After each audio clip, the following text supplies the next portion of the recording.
Soy Fernando Mujica y ahora comienza Código Pirata en Piratas del Rock. Estamos de regreso, estamos escuchando dos canciones de Cruel Visions y es momento acá en Código Pirata de nuestra entrevista día martes, siempre a eso a las 11, lo habíamos anunciado en redes ayer. Pablo Guiadach está en el estudio. Pablo, ¿qué tal? ¿Qué tal, Fernando?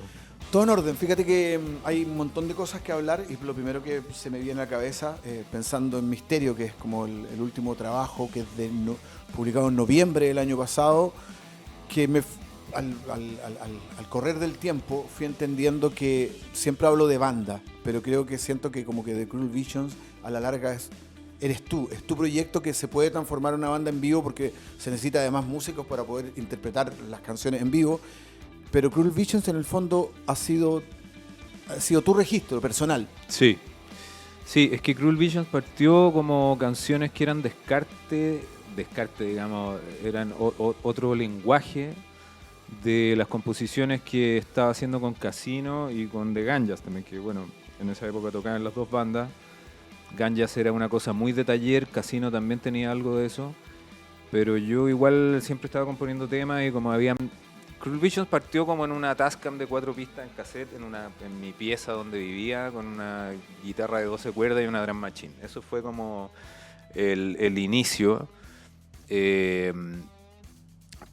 esas canciones como que, o sea, me fui acostumbrando a hacer canciones solo, donde fui como haciendo toda la instrumentación yo solo, ¿cachai? Ya, okay. Y después, cuando ya estuve en Lautaro, cuando ya estaba funcionando a full en Lautaro... Lautaro Estudio. Lautaro, mi estudio de grabación, Lautaro. Claro, Estudio Lautaro. Sí, Estudio Lautaro. Ahí fui componiendo canciones que no pretendían ser nada y como que de repente las fui subiendo con el teléfono y se me armó una lista y caché que era un disco. ¿Un periodo de cuánto tiempo de creación ese primer disco? Yo creo que... Es del 2020 ese disco. Sí, ese disco salió el 2020... como una necesidad de lanzarlo en pandemia, porque el disco yo lo tuve listo como en el 2019. Ya. Ese disco, yo creo que fueron 4 años de composición, pero no es que yo estuviera 4 años trabajando en el disco, No, que es un periodo los ratos las sobras suena feo, pero los descartes y los ratos de entre 4 años. Exacto. Okay. Y ese periodo de 4 años, ¿tú sentiste, estamos hablando del debut, que están entrelazados entre sí o fue cuando las quisiste juntar tenían que ver? Tenían que ver. Por eso te digo, como que las fui escuchando en el teléfono de repente y caché que había un disco así, ¿cachai? Y las canciones todas tenían como distinto lenguaje de composición. El primer disco es como súper abierto en cuanto a estilos y cosas, pero lo que le dio como una cohesión fue que, bueno, o sea, grabarse a sí mismo las voces es muy complicado, ¿cachai? Yo que grabo a otra gente como que necesitáis feedback y todo, y yo estaba como componiendo, grabándome a mí mismo las voces todo el rato y ya estaba como chato de eso. Yeah. Y yo justo había estado como en contacto con John Rivers, que es un productor inglés que trabajó con Felt, con Love and Rockets, con todo ese principio del indie. ¿Le pediste a él feedback? Le pedí a él que me grabara las voces. Ah, chuta, te tiraste a la piscina ahí. Sí. ¿De ahí? Y a él le encantó el disco, me respondió así como le mandé las canciones. ¿Ese disco tiene español-inglés o solamente español? Hay una canción en inglés. Ah, ya, ok. Hay una canción en inglés. ¿Y él estaba familiarizado con el español? ¿Con el español? Nada. Porque nada. Debe ser súper difícil, por ejemplo, dar una opinión cuando uno escucha un disco en otro idioma. Sí, uno lo puede hacer, pero a veces el oído lo tiene más afinado en términos de modulación, de estructura, con un idioma que maneja. Seguro, pero también hay una cosa como de interpretación y de como... Ahí está la magia, de cuánto se transmite la emoción independiente del idioma, ¿cachai? Como sí, que claro, igual tú podías... Obvio. Entonces como que él no entendía nada y como que movía la cabeza, le encantaba, me decía, está bacán, increíble, era muy divertido él. ¿Acá fue presencial? No. Ah, ya, es que esto fue además porque tuvimos una gira truncada donde yo me quedé con un pasaje comprado en Inglaterra. Entonces, ¿era gira de casino o de una ganjas? gira de ganjas. Ah, de ganjas. Una gira ok, de ya. ganjas. Y te fuiste a Inglaterra. Y yo dije, bueno, no voy a devolver el pasaje, filo, me voy. Y ahí hablé con él, justo, es como que se juntó todo así. Hablé con él, le mandé las canciones, le encantó, me dijo, bueno, trabajo en este tipo de música hace 1000 años, vamos. Y eso fue. Y al final él también mezcló ese disco. Ya, ¿Cachai? espérate, pero claro, o sea, estaba pensando en un show, no sé si fue en Amanda cuando partió o en el Cine Arte Alameda, que vino la Kerenan, la francesa, y uno se podía cautivar con una voz en francés sin entender una sola palabra de lo que estuviera diciendo, que tiene que ver un poco esa magia. Curioso que el feedback y la aprobación te la haya dado un gringo a la larga. Sí, sí, un inglés que uno te hablaba una gota de español. Pero es que más allá de feedback, igual yo lo puedo entender, porque, o sea, sí, siendo productor también, como que yo tampoco estoy concentrado en la letra, en lo que está diciendo, es como una cosa más general y más abierta y no va tanto como con la modulación o como la interpretación de cómo dice es como un Sí, todo, no, ¿cachai? sí, obvio, es como obvio. al final si lo tomáis, bueno, sobre todo en este género, que la voz tiende a ser un instrumento más, ¿cachai? Que no es algo así como, no sé. No es el cantante. Claro, exacto. Claro, no es Queen. Claro. No es como el frontman delante. Oye, ya, y eso te da la seguridad de ya que World Visions nace, existe en el 2020, el disco se transforma en un disco y este se transforma en un nuevo nombre. Aunque estés tú detrás, tienes músico para tocarlo en vivo, se transforma como una banda. Sí. Una nueva banda. Y de ahí ya tomaste como una responsabilidad de decir, aquí debe venir un segundo disco, esto va a seguir, o dijiste, no, esto fue como el arranque de unas canciones que escribí, se cierra el capítulo. Pensaba hacer eso. Pensaba No, hacer, no. de hecho, Cruel Visions, y por eso que el arte del primer disco y todo, tiene como una cosa muy como una obra, podríamos decir, ¿cachai? Como que yo lo pensaba que era como una sola cosa. Y que era un disco, ok. era como una especie de output así como de solista que tenía como un nombre de fantasía y que no pretendía hacer nada. Ujú. Y cuando yo le empecé a mostrar este disco a amigos, sobre todo antes de que saliera, ¿cachai?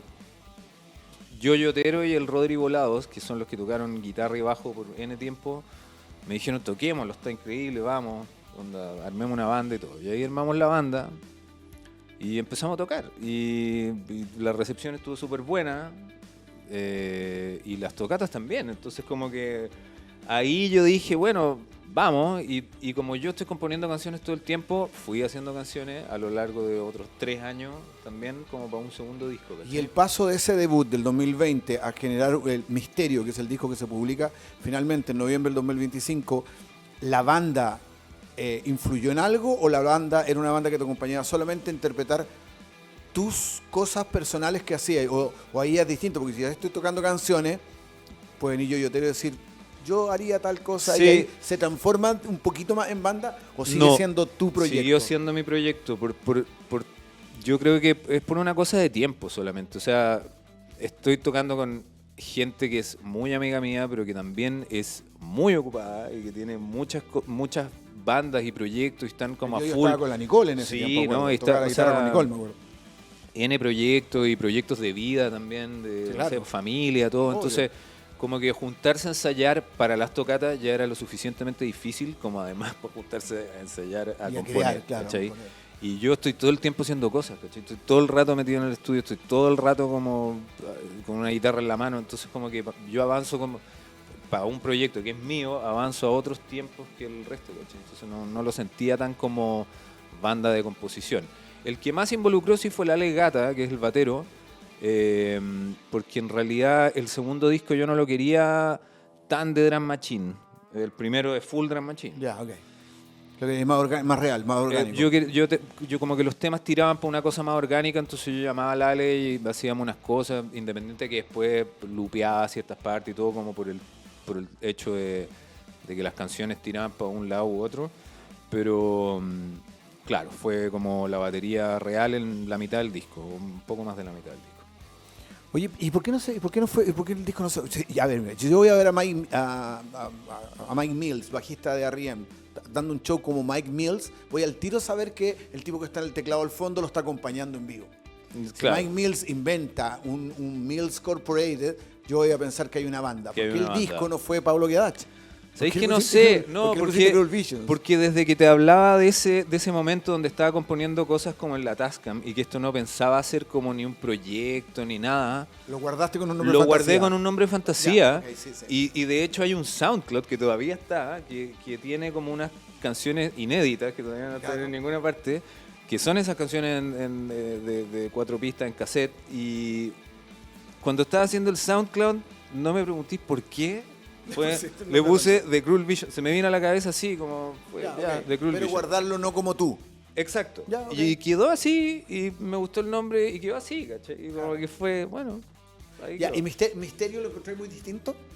Lo encuentro bastante distinto, ¿En sí. qué sentido? Porque ahí yo lo siento más, siempre vuelvo al tema banda, porque lo siento como más completo, más orgánico, más orgánico. Es que es más orgánico, porque en realidad está grabado como de una manera un poco más tradicional, independiente que igual es una cosa más de solista, pero el primer disco es súper como drum machine, guitarras por línea, como que yo quería que sonara como demo, ya.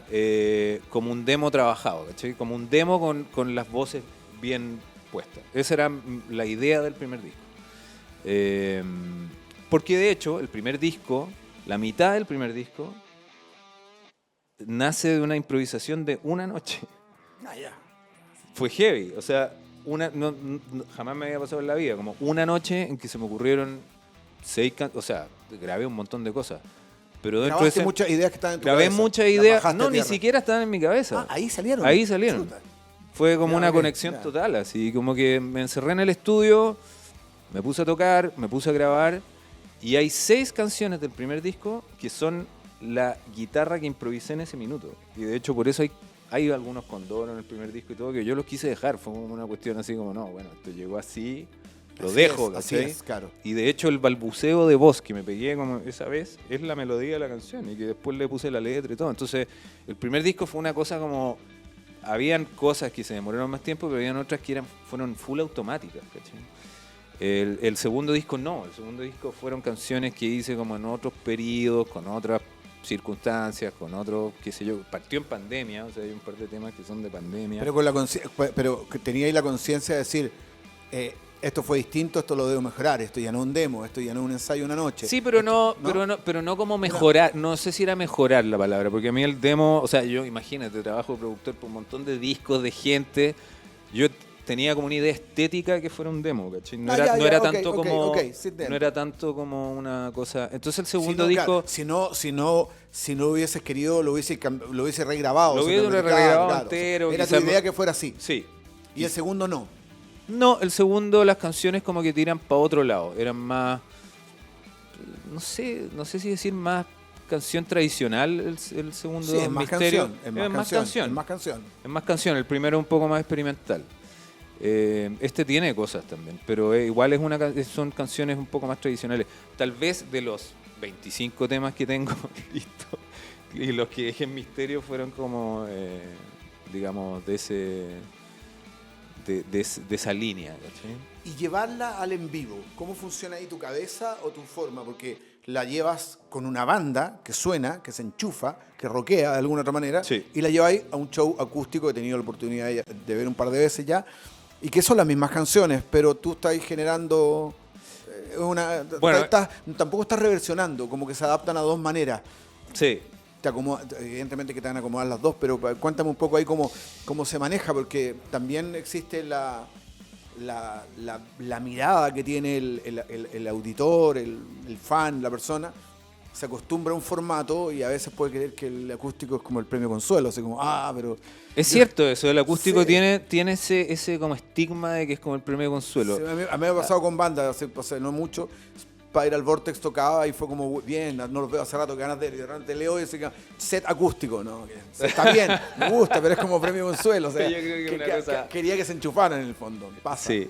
Pero a ti, ¿qué te pasa con eso? No, a mí me encanta. Es que saber que lo que más me gusta de Cruel Visions es la libertad que tiene el proyecto, porque en verdad partió siendo como una cosa yo solo, se armó hasta una banda que terminó teloneando The Cure, ¿cachai? Y después como que tengo distintos formatos, ¿cachai? Yo toco a veces solo con guitarra, los mismos temas y algunos otros que no son adaptables a banda. Hay otros que son de banda que no puedo tocar en versión solo acústico, pero eso me hace tocar en donde yo quiera.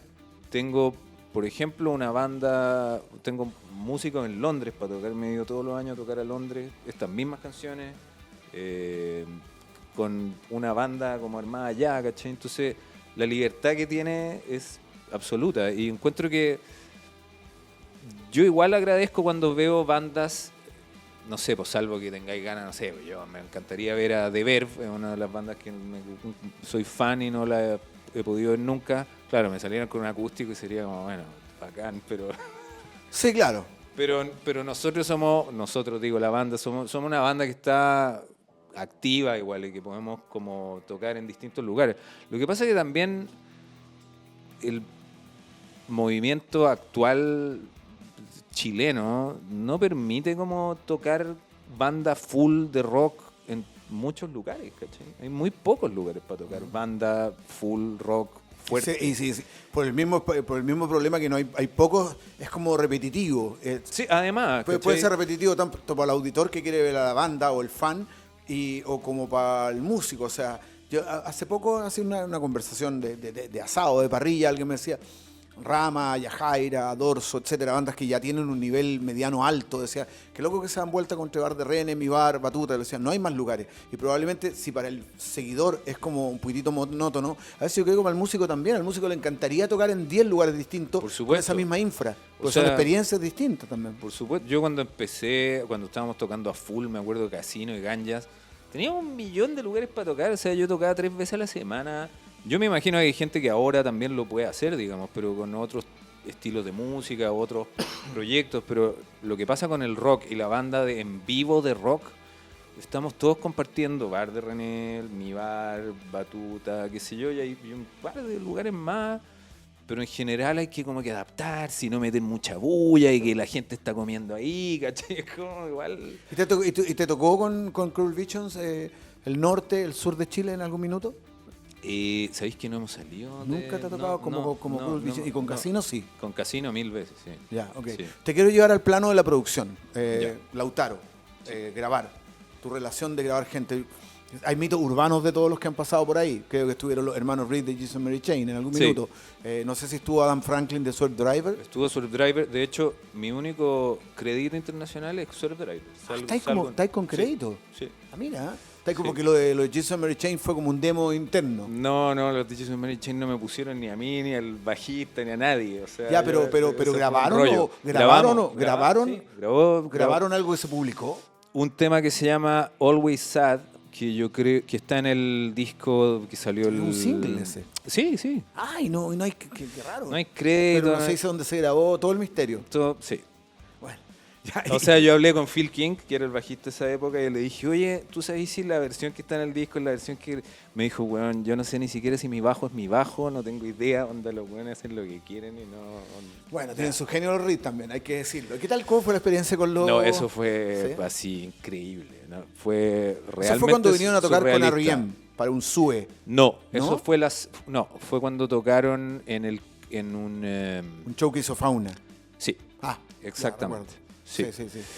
Claro, y me llama, me acuerdo la pía de Fauna, me dice que trabajaba en Fauna en ese minuto, me dice, oye, los Jesus necesitan un estudio y nada, pues le recomendamos el tuyo, que es como el estudio rockero del donde se pueden entender condado, los códigos, claro, sí. se pueden entender los códigos. Y yo así como, ¿para quién? ¿Para los Jesus Mary Chain? Así, broma. ¿Ya? O sea, yo... A los 15 años de Psycho Candy, así, pero era como mi influencia de Casino, pero a full. Y no lo podía creer.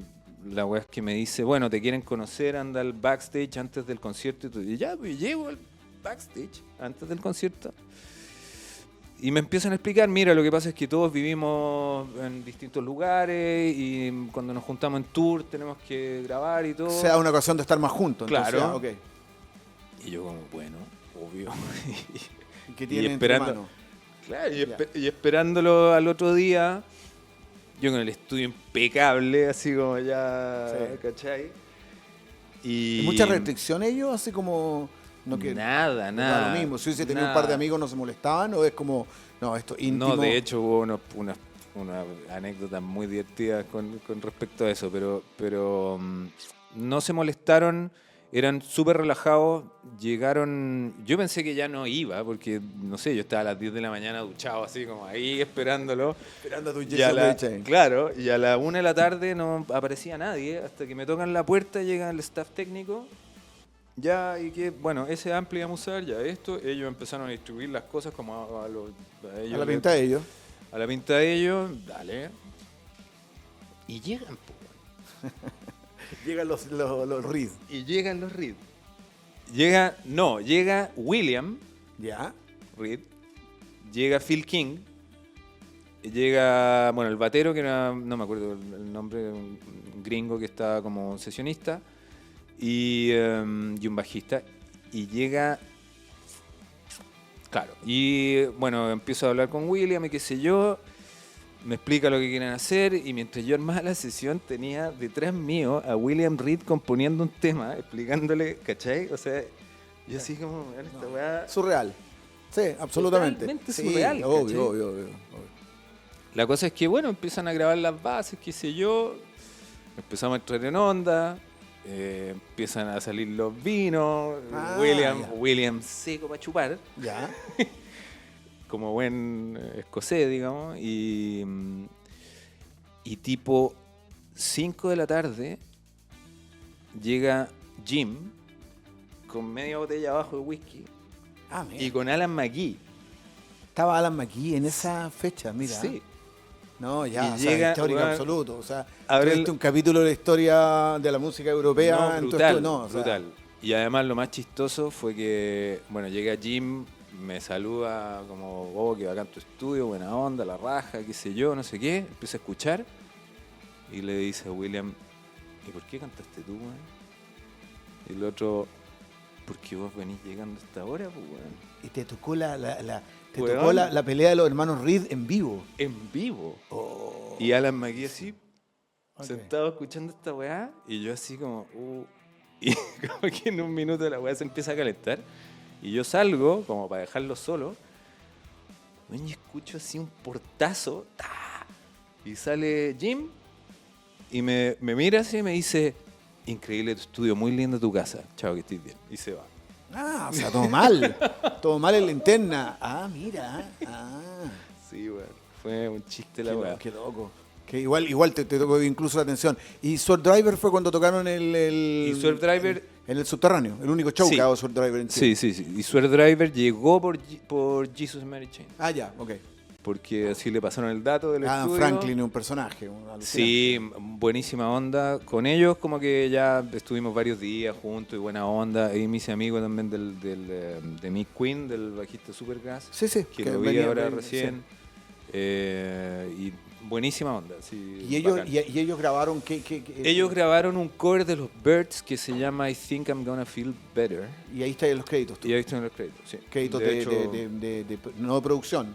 Sí, sale. No, grabado en el Grabado en estudio el Lautaro por Pablo Yachi, qué Ah, sé qué yo. buena. Sí, bacán. ¿Y eso lo Yo tengo- publicaron en qué disco está? Hay Adam me mandó un 12 pulgadas. Ah, un sí, porque single. han sacado harto maxi Sí. este último tiempo. Oye, Sí. y ahí, y en cuanto a lo local, en cuanto tú quisiste mantener una línea en Lautaro como tal, o has grabado diferentes tipos de música, ¿cómo lo manejáis? Porque a mí me gustan los estudios que logran tener, los estudios de grabación con el personal que está ahí, que logran tener una cierta curatoría, que la tuya ha logrado, por algo Sí. te pasa a Sword Driver, así como el dato me lo dio Jason Mary Chain, en el fondo, hay Sí, una sí. curatoría, hay un sonido. Sí, sabéis que yo creo que se ha dado solo y se ha dado como por las bandas donde he tocado, porque en un principio, yo creo que Lautaro ya es un estudio que tiene como su nombre más allá de lo que de la trayectoria que pueda tener yo, pero en un principio era como mi estudio, entonces como que creo que bandas de rock se acercaban a mí por sonidos de Casino, por Ganjas o por otras bandas que han pasado por ahí. Y como que la línea editorial se ha dado sola. De hecho, con Rubber Tracks, ponte tú, que fue esa campaña que hicimos Sí. de Converse, que había una convocatoria, igual pasaron otros estilos de música, Ya. pero lo que se consolidó fue la banda de rock o la banda en realidad de músicos tocando en vivo. He hecho N jazz ahí también y todo, harto indie. ¿El estudio va con el personal en este caso? Lo pregunto desde la vereda del frente, desde la ignorancia. ¿O alguien puede rentar un estudio y decir, no, yo traigo un productor y probablemente quiero otro sonido? ¿O el estudio va con el perillaje y con la editorial que tiene el estudio? En general... O sea, el estudio, viene una banda de cumbia y dice, ¿sabes que este fin de semana el único estudio que está desocupado es el tuyo? Pero yo traigo un productor, traigo a la gente que me graba porque no quiero sonar como, sí, como obvio. BIM Record. Sí, obvio. No, en mi caso no se ha dado así. Yo soy el principal ingeniero del estudio, pero además tengo otro, el Fede Zeppelin, que también graba. Entonces, y sí, han habido casos, ponte tú, ha ido, no sé, pues Barry Sage a grabar el estudio, donde él se hace cargo de sus cosas, y siempre tengo yo un asistente que le explique en el fondo cómo funciona la cosa. Claro. Y el estudio está abierto para que otro produzca, siempre es así. Pero en mi caso, como que la mayoría de las veces quieren grabar conmigo, como que hay un sonido, sobre todo de batería, me habla Nene del sonido de batería de Lautaro, que en verdad, claro, tiene como, yo en realidad la sala la armé como un poco para eso. Oye, esto te llevó, todo lo que me ha hablado que tiene que ver con una editorial tuya, con una curatoría tuya, que tú como marca relacionado con proyectos de vida, como el caso de Cruel Visions, que es tu alias, el estudio, todo, te llevó a ir creciendo a un nivel tanto que tú pudiste compartir escenario con The Cure. La primera banda que lo hizo fue Amoníaco, una banda que estaba muy en esa línea, y en la segunda visita, que la gente posteaba los nombres que podían salir, salió y con mucho sentido tuviste la oportunidad. Y hay un par de fotografías que yo he visto en redes en algún minuto que me generan una cosa única y que me llevan un poco a comienzos de los 90, mira la anécdota, cuando uno pensaba que estábamos muy lejos de lograr ciertas conexiones. Y hay una fotografía en que veo a Sam Maqueira en el estudio y le está diciendo algo al productor de Nirvana, que ha grabado con ellos, el productor del Bleach, y está como indicándole algo en la guitarra y él está como Jack Endino, como muerto, como uno más. Yo veo esa fotografía y digo, qué loco que esto lo hubiésemos pensado en el 91 y era una fantasía, era un cómic, no se iba a lograr. Y cuando veo en las redes sociales esa foto hablando con Robert Smith, que es parte del backstage, de ese tú a tú, con una mirada probablemente mucho más provinciana quizás, pero con una mirada más old school de decir, bueno, yo no me imaginaba a un músico de acá hablando de tú a tú, uno siente que se ha crecido bastante. Pero aquí tengo una mirada más crítica. Extraño, y no sé ¿dónde se rompe un poco más ese cascarón? Extraño que mucha de la música que está pasando acá, de Ganjas, Cruel Visions, y ahí podría ser una lista por lo menos de 25 bandas, se exporten mucho más. O sea, ese nivel que tienen hoy día muchas bandas que están publicando, Cruel Visions tiene los 2 discos en formato vinilo, todo eso, que circule más, como que siento que lo que se ha hecho necesita ser mostrado ya no a nivel local.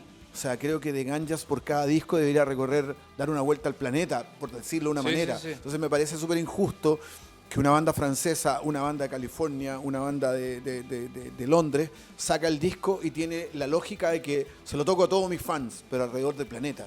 ¿Por qué estamos topándonos? Estamos bien lejos.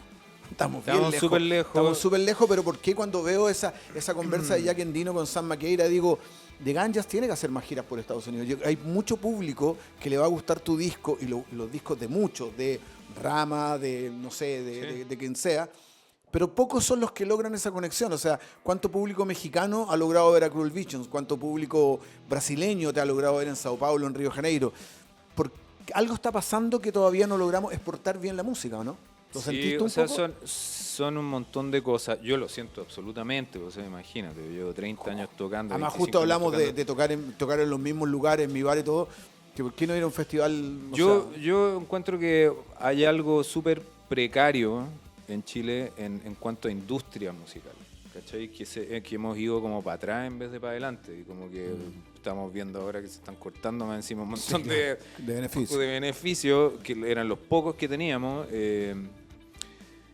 y hay una precariedad también en cuanto a cómo se tienen que mover las bandas, porque ahora tú tenés que ser todo. O sea, es súper cliché lo que voy a decir, pero igual la banda tiene que componer, escribir, grabar, después ser como su agencia de marketing, tiene que, como que uno tiene que generar el contenido. Llevar el público al local. Llevar el público al local. Sí. Y si hay un DJ después, ustedes pueden poner al DJ y hacer todo. O sea. Todo, ¿cachai? Entonces, la cabeza de uno, yo no sé, pues ya nuestras bandas, todas las bandas que nombraste ya tienen su edad, tienen familia y todo. Obvio. La cabeza de uno tampoco te da para estar pensando todo el rato, ya yo voy a ir para acá y voy a hablar con el tipo aquí en Londres y también voy a hablar en Brasil y voy a hablar con no sé qué. O sea, uno necesita ayuda de algún tipo, se necesita como un sistema, ¿cachai? Se necesita una industria y la verdad es que en Chile, como en muchos, no estoy diciendo solo en la música, en muchos ámbitos de cosas hay una precariedad brutal, ¿cachai? Sí. Brutal. O lo importante que creo yo que no se le ha tomado el peso de lo importante que es exportar música que se ha hecho estos últimos 20 años en Chile, que tiene una calidad internacional muy fuerte. Lo han logrado ciertas empresas como Quema Su Cabeza, Armónica, en posicionar nombres como Pedro Piedra, Jepe, y lo han hecho muy bien en México. Sí. Pero siento que todavía hay mucha gente alrededor del mundo que debería ver este tipo de bandas que son muy buenas. O sea, yo a veces veo un buen show de Yajaira y digo, no tiene nada que envidiarle a un show de Corrocho No Conformity que anuncian gira por tal lado y son, no sé, 70 fechas. Y uno dice, bueno, ¿por qué Yajaira no tiene 70 fechas? O que tenga 30. Claro, es que Corrocho no siempre fue independiente, ¿cachai? Y Yajaira siempre ha sido independiente. Sí. Y todos nosotros hemos sido independientes forever. Entonces como que es muy complicado, ¿cachai? Muy complicado.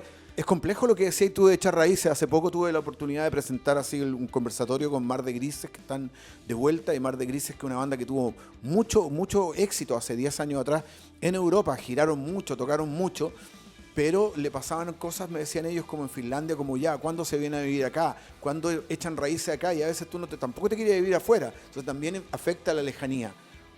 Y sobre todo ya cuando tuviste familia, hijos que están en el colegio, no agarrar la tropa e irse dos meses a girar por Europa. A probar suerte, a girar por Europa, a dejar a tu familia ahí con, no sé, ¿cachai? Es como probablemente es más fácil, complicado. Más joven es más fácil. Sí, más joven es más fácil. Nosotros viajábamos todo el tiempo, pero igual desde la independencia absoluta. Todo autogestionado, ¿cachai? Entonces, si tú veis bandas de afuera que giran todo el rato, aunque sean bandas alternativas, no sé, Yo La Tengo, bueno, son bandas que igual tienen un soporte detrás grande, ¿cachai? O sea, como que, no sé, acá en Chile creo que falta, por lo menos en el estilo de música que hacemos nosotros, no hay tanto apoyo, ¿cachai? O sea... Oye, ¿y qué pasa con Casino? Casino ahí... Tiene que volver, pues. Sí, debería. Ya que hay tiempo de hacer las cosas, de hacer más de una cosa, lo que tiene que ver con el estudio, lo que tiene que ver con Cool Visions, siempre la gente se cuestiona que pudiera haber una posibilidad. Sí, siempre nos dicen, y la verdad es que como que el single de Casino caló hondo, entre lo que fue también, siempre me escriben y como que... No está muerto, está no, de hecho, además como que nosotros tenemos excelente relación los músicos, sí, no terminó por eso, ni nada así, entonces... o sea, es tiempo al tiempo, hay que esperar que vuelva Casino. Sí, igual no sabemos, por circunstancias de vida, si es que volvemos, si es que vamos a volver y vamos a empezar a tocar así como el bar de René, qué sé yo. No creo, yo creo que van a hacer show o uno o qué sé yo específico, pero eso se viene. Está ahí en el cajón. Sí. Pablo, nos pilló el tiempo, gracias por acompañarnos, siempre una buena conversa. Los dos discos de Cruel Visions, tanto el homónimo como Misterio, que se publicó en plataformas digitales en noviembre del año pasado, están circulando en formato físico, en formato vinilo. Además, y bueno, atento al Instagram de Cruel Visions porque más de algo va a pasar. Sí, exactamente. Estamos, digo yo, ¿viste? Yo ¿Viste? También lo tomo como banda. ¿Viste? Estaba una banda. Es que a veces sí, pero yo a mí me agrada eso, de puede que sentirse más mal o más extraño de hablar tan autorreferente. A veces queda muy bueno hablar en nosotros. Sí. Sí, es que yo siempre lo tomé así. Cruel Visions es como una especie de alter ego que tiene como vida propia, ¿cachai? Y que es como, se suma más gente. y que se suma la gente que esté como alrededor en el minuto. A veces soy yo solo, a veces somos dos, a veces cuatro, a veces no sé, ¿cachai? A mí me encanta, por ejemplo, hay show en vivo como que el tipo que termina el show, por muy solo que esté, agradece al equipo que lo logró y nombra al sonidista, al que ve las luces, porque somos un equipo que hicimos este espectáculo que Claro. en este momento puede ser acústico, otros días puede ser enchufado, otros días puede ser con tecladista amigo, pero es una ahí Exactamente. que se genera. Pablo, gracias por estar acá. Gracias, Fernando.